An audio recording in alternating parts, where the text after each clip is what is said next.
पुढे ही सगळी संत मंडळी काशीला आली. काशी विश्वेश्वराचं दर्शन घेतलं. त्या मंदिरात निवृत्तीनाथांनी म्हटलं, ज्ञानदेवा, आपण आदिनाथाचं दर्शन घेत आहोत. आपल्या नाथ परंपरेचे हे आदिगुरु. आणि एकाएकी निवृत्तीनाथ म्हणाला, ज्ञानदेवा बोल, गुरुदक्षिणा काय देणार? ज्ञानदेवानं चकित होऊन मान उंचावून पाहिलं. गुरुदक्षिणा? खरंच गुरुदक्षिणा द्यायलाच हवी. त्यानं गंभीरपणानं म्हटलं, गुरुदेव, आदिनाथांचे आपण तर अवतार आहात. आपण म्हणाल ती दक्षिणा आपल्या चरणी ठेवतो. निवृत्तीनाथ म्हणाला, बघ ज्ञानदेवा, आदिनाथाचं हे भव्य रूप पहा. अरे, ह्या मंदिरात काय आहे? सारी पृथ्वी ही महादेवाची शाळुंका आहे. सप्तसागराच्या जलधारांनी हिच्यावर अभिषेक होत आहे. नक्षत्रांची बिल्वदलं हिला वाहिली आहेत.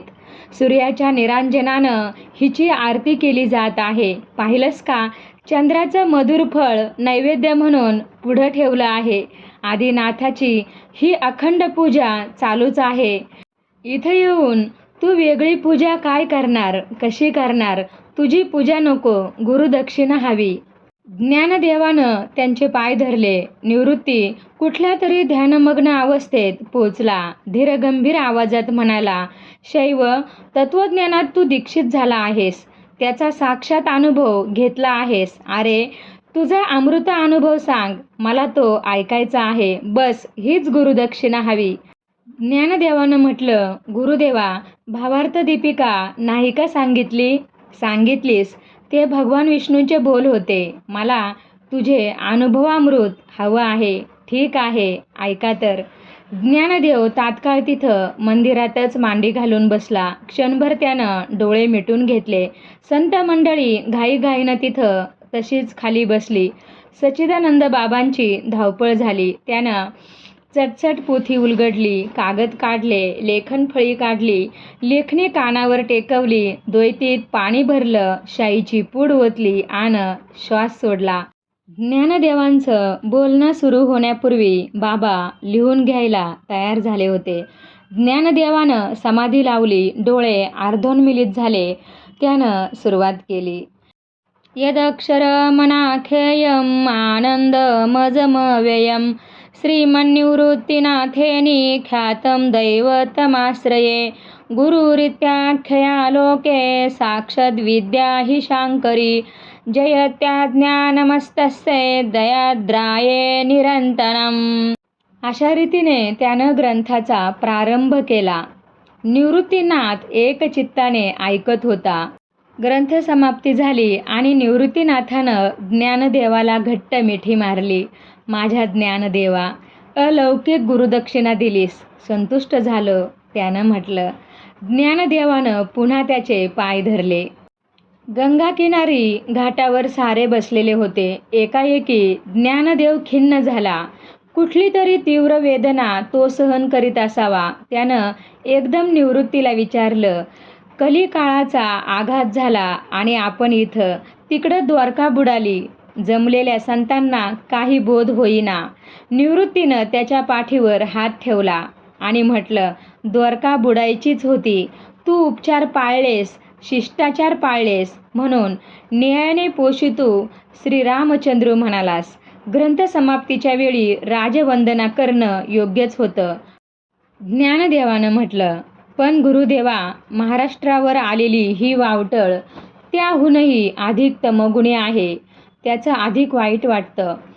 तुझी समाधी भंग पावण्याचं कारण नाही. तू बीजारोपण केलं आहेस. उगवायला थोडा वेळ लागणारच. गाढ निद्रेत असणाऱ्याला प्रसंगी थापट्या मारूनच जागं करावं लागतं. महाराष्ट्रावर आलेली वावटळ महाराष्ट्राला जागं करील. तुझं तत्वज्ञान त्यांना तारेल. ज्ञानदेव शांत झाला. सारी मंडळी तीर्थयात्रा करीत करीत पुनश्च पंढरपुरात आली. मंदिरात पाऊल टाकताच सर्वांनी पुंडलिक वरदा हा रे विठ्ठल असा प्रचंड गजर केला. टाळ मृदुंगावर कडकडून थाप पडली. विठ्ठलाचा जयघोष झाला. सर्वांनी नाच नाचून आनंद व्यक्त केला. नामदेव गाभाऱ्यात धावत पळत गेला. त्यानं देवाच्या पायाला अक्षरशः मिठी मारली. एकामागून एक सारे दर्शन घेऊन आले. ज्ञानदेव सर्वांच्या मागे राहिला. तो गाभाऱ्यात गेला तो लवकर बाहेर आलाच नाही. कितीतरी वेळ तसाच. शेवटी कुणीतरी म्हटलं, नामदेवा, जा पाहून ये रे. ज्ञानदेवाचं आणि देवाचं एवढं काय हितगुज चाललेलं आहे.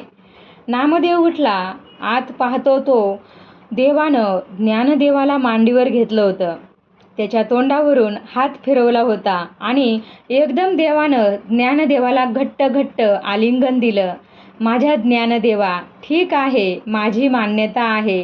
पण कशाला? नामदेवानं एकदम विचारलं. ज्ञानदेवानं मान हलवून सांगू नका असं खुणावलं. पण विठ्ठलानं म्हटलं, सांगायलाच हवं. आता नाही तर नंतर केव्हा तरी प्रकट करायलाच हवं ना. मग आत्ताच सांगितलं म्हणून काय फरक होणार आहे? नामदेवाने विचारलं. सांग देवा, ज्ञानदेव काय म्हणत होता? आपण कशाला मान्यता दिली?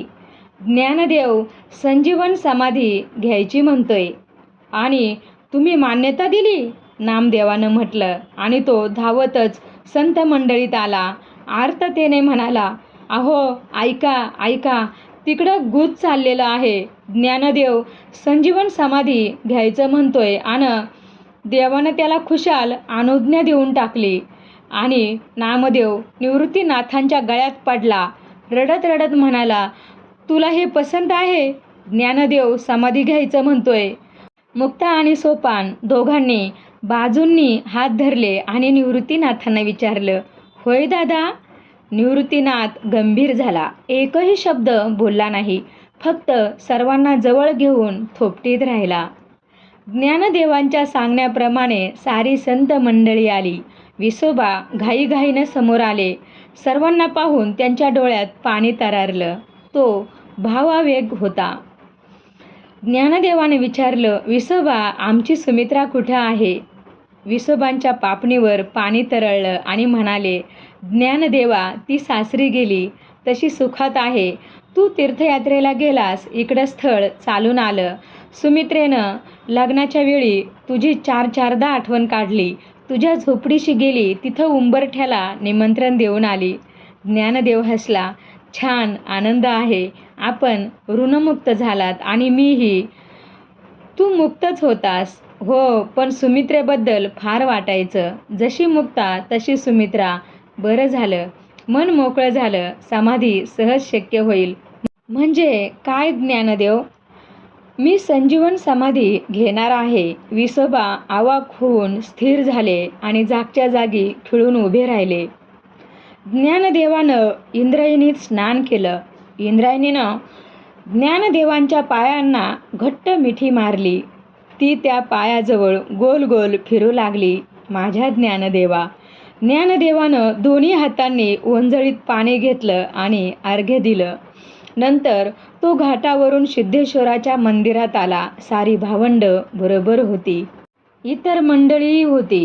ज्ञानदेवानं शिवाची पूजा केली आणि विचारलं, आदिनाथा, समाधीचं स्थान सांगावं. त्याचवेळी गाभाऱ्यात गंभीर शब्द उमटले. समोरच्या नंदीच्या आसनाखाली. तू माझ्या समोरच सदैव हवास. हेच तुझं स्थान. ज्ञानदेवानं सांगितलं, ठीक आहे, तर या ठिकाणी समाधीची सारी व्यवस्था करावी. लोक कामाला लागले. शिवाचा नंदी उठवला. त्याच्या पायाखालूनच काही पायऱ्या तयार केल्या. नंतर त्या थोड्या पलीकडे घेतल्या. एक दगडी खोलीच बांधली. लहानशी खोली भूमीखाली तयार झाली. खोलीच्या मध्यभागी लहानसा मातीचा चौरंग तयार केला. सारी खोली आतून गाईच्या शेणाने स्वच्छ सारवून घेतली. नामदेवाची 4 मुलं होती. नारा, विठा, गोंदा, महादा या 4 मुलांनाच ही सारी व्यवस्था करायला सांगितली. त्यांनी ती जागा झाडली, सारवली. तिथं रांगोळी घातली. चौरंगावर दर्भ पसरवले. त्यावर मुर्गाजीन घातलं. त्यावर धूतवस्त्र घातलं. दोन्ही बाजूंना 2 नंदादीप ठेवले. चौरंगावर यज्ञकुंडाची जागा होती. चौरंगावर आसनाच्या समोर ग्रंथपीठ ठेवलं. ही सारी तयारी होईपर्यंत ज्ञानदेव सोन्याच्या पिंपळाच्या पारावर येऊन बसला. शांत, डोळे आर्धोन मेलेत. दशमीच्या दिवशी हरिजागर झाला याच सोन्याच्या पिंपळावर. एकादशी झाली, द्वादशीचं पारणं फिटलं आणि त्रयोदशीला ज्ञानदेव निघाले. मुक्ताबाई स्फुंदून स्फुंदून रडू लागली. सोपानानं ज्ञानदेवाला मिठी मारली. ज्ञानदेवानं दोघांनाही जवळ घेतलं. मुक्ताबाई मुसमुसत म्हणाली, देवा, माझ्या ज्ञानदेवा वाचून मी कशी राहू रे? ज्ञाना वाचून मुक्ता नाही, ही कल्पना सहन होत नाही. सोपानानं ज्ञानदेवाच्या पायाला मिठी मारली. ज्ञानदेवा, मी तुझ्या मागं कसा राहू? ज्ञाना वाचून सोपानाला अर्थच काय? सोपान उभाच राहू शकत नाही, कोसळणारच. ज्ञानदेवानं देवाला म्हटलं, पांडुरंगा, या दोघांना तुझ्या स्वाधीन करतो आहे, यांचे हात धर. पांडुरंगानं मुक्ताला आणि सोपानाला आपल्याजवळ घेतलं. ज्ञानदेवानं सोन्याच्या पिंपळाला प्रदक्षिणा घातल्या, हळूवार स्पर्श केला. पिंपळही सळसळला. तुझ्याशी काय बोलू? तुझ्याशी मी खूप बोललो आहे, येतो आता, आठवण ठेव. असं म्हणून ज्ञानदेव पारावरून खाली उतरला. निवृत्तीनाथ उभा होता. ज्ञानदेवानं त्याच्या पायाला मिठी मारली. निवृत्तीनाथानं त्याला उठवलं आणि घट्ट मिठी मारली. पुन्हा पुन्हा मिठी मारली. त्याच्या डोळ्यातून अश्रुधारा वाहू लागल्या. ज्ञानदेवानं देवाकडं पाहिलं. देवानं निवृत्तीचा हात धरला, त्याला पोटाशी धरलं. आता ज्ञानदेव समाधीस्थळाकडे निघाला. आता सारे पुढे धावले. नामदेवानं पायाला मिठी मारली. विसोबा, चांगदेव, सावता माळी, गोरा कुंभार ही सारी संत मंडळी होतीच. गावातले शेकडो स्त्री पुरुष बरोबर होते. प्रत्येकानं पुढं होऊन ज्ञानदेवाच्या पायावर डोकं ठेवलं. नामदेव तर पाय सोडीना, ओक्साबोक्शी रडत होता तो. ज्ञानदेवा, माझ्या ज्ञानदेवा, तू चाललास? तळ्याचा बांध फुटला रे, आता रडू आवरत नाही. ज्ञानदेवा, आमचं कसं होईल आता? बांधल्या पेंडीचा सुटलाशे आळा, तुरुण रानो माळा पांगलेशे. ज्ञानदेवानं त्याला दोन्ही हातांनी उठवलं, जवळ घेतलं. स्वतःच्या हातांनी त्याचे डोळे पुसले आणि पुढं पाऊल टाकलं. सिद्धेश्वराच्या मंदिरापाशी आला. त्यानं शिवाला बेल वाहिला, नमस्कार केला. पुन्हा निवृत्तीनाथांच्या आणि देवाच्या पाया पडला. आता ज्ञानदेवाचा एक हात निवृत्तीनाथांनी धरला आणि दुसरा पांडुरंगानं धरला.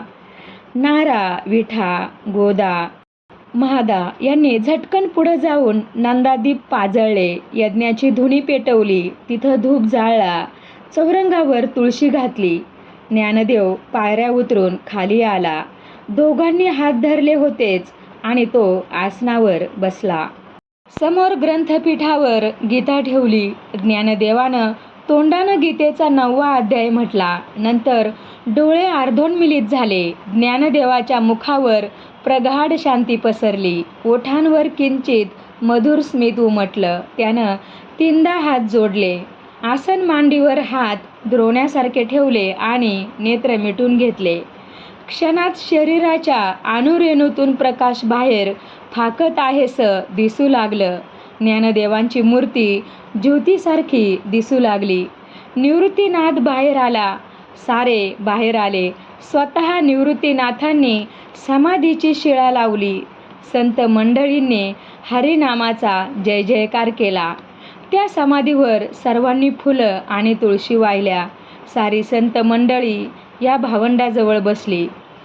सोन्याच्या पिंपळाला टेकून निवृत्तीनाथ बसला आणि म्हणाला, नामदेवा, आता आम्हा सर्वच भावंडांची अशीच तयारी करायची आहे. लवकर लवकरच.